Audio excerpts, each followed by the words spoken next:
G'day, ZiggyD here. At the recent EB Games Expo, I had a chance to have a bit of a hands-on gameplay of a demo of Sunset Overdrive, as well as a Q&A with the creative director, Marcus Smith. Sunset Overdrive looks to be a bit of a breath of fresh air for the zombie genre. Instead of being kind of washed out, slow and stale, it looks like colourful, vibrant, over the top. Tonyhawk meets zombie survival. So it seems like an interesting combination, and the gameplay was pretty out there. So in this video I'll be sharing with you guys some of that developer Q&A spliced in with some gameplay, and at the end I'll share some of my thoughts on my gameplay hands-on. So enjoy.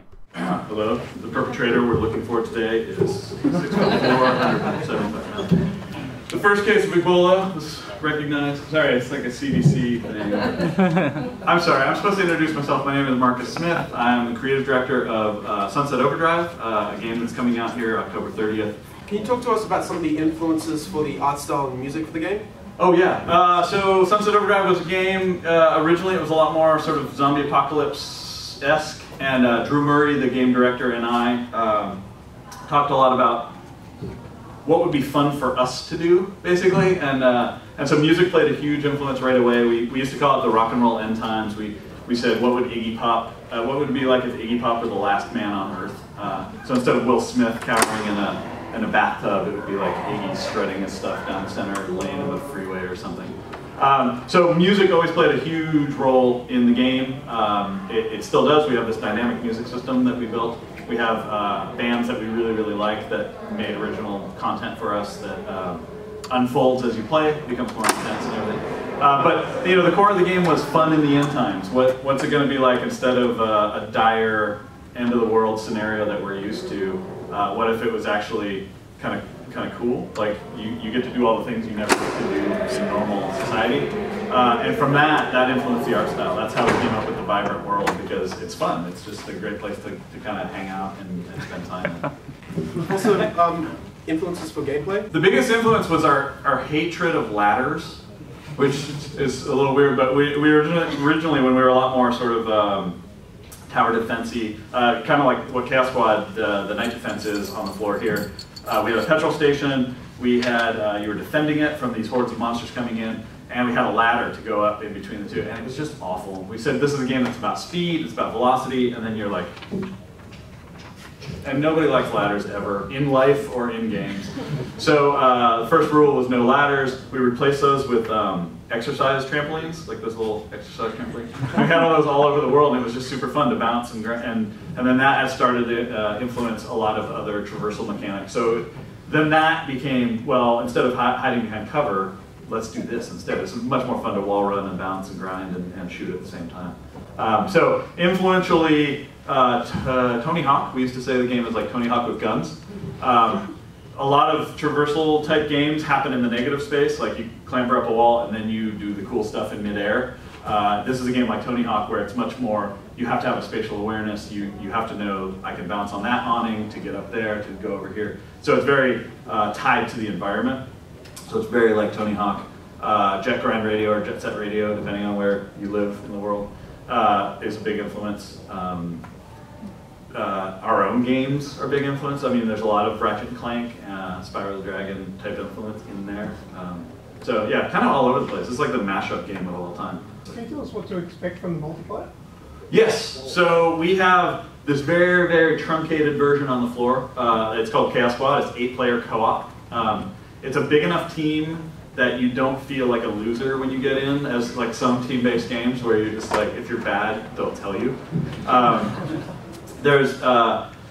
So the premise of it is that you all play together, you're in the open world, so unlike here where it's just the night defense portion of it, you play in the open world, you have different objectives that come up, so you may have to go like collect a bunch of stuff, and there's this competitive element, so you know we have leaderboards at the end, so you still have bragging rights.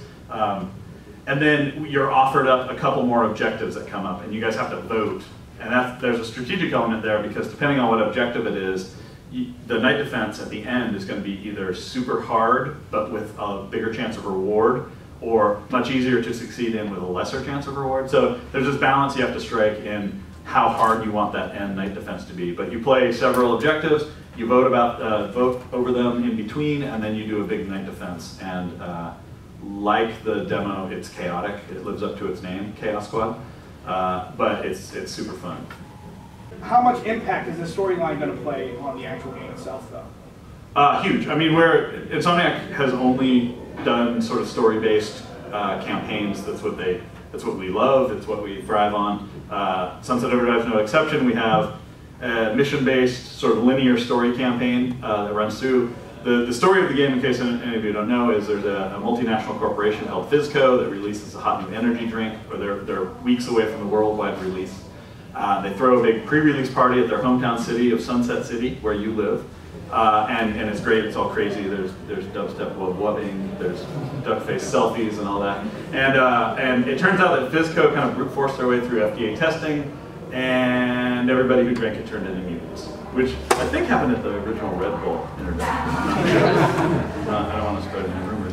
But so you were working there, you don't drink it, and everybody turns into mutants, and it's scary and awful, but then after a while you sort of realize, after surviving, it's sort of a video game player's fantasy come true, because you can do all those things that you always wanted to do, but you'd be like arrested or something silly.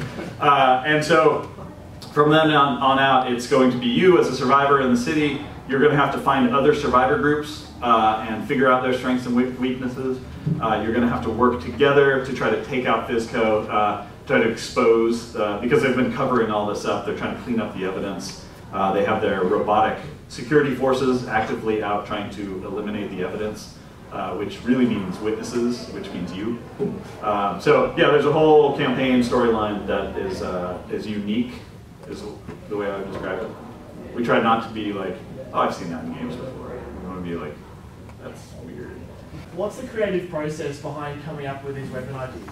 The best one, I think I've talked probably too much about, but it was, we needed basically a rocket launcher. We wanted a big explosion area effect kind of thing, and one of our designers sent an email that just had a picture of a teddy bear and a plus sign and then a stick of dynamite. And it was like, yep, we got it. Okay, so TN Teddy is now a weapon that we have, and it's a teddy bear strapped with dynamite. The audio team then went off and made like all this dialogue, which is so cute. You pull it out and it's like, hey, welcome. And then you shoot it out and he's like so cute running around, and he just blows up. And the effects guys did this teddy bear head effect that comes out of it as you kill a lot of guys. The animation department started putting in like all these idle animations of him trying to like desperately get the dynamite off. And it sounds awful, but it's super cute. So it's one of those things where the ideas start to really build upon themselves. And yeah, sometimes it's super boring, and then sometimes then it gets more interesting as we go. Overall, my impressions of Sunset Overdrive were that this is not a game that can be judged successfully based on a 10-minute demo. That probably goes for all games, but especially a game like this, where I think it's going to take at least a couple hours to actually just kind of get the basics down of maintaining the whole grinding around the level thing whilst also shooting. It's a fair bit of multitasking to learn in a new game. It's not really something you can do in 10 minutes and not something you can fully appreciate, but I do get what they're going for, and I do appreciate what they're going for.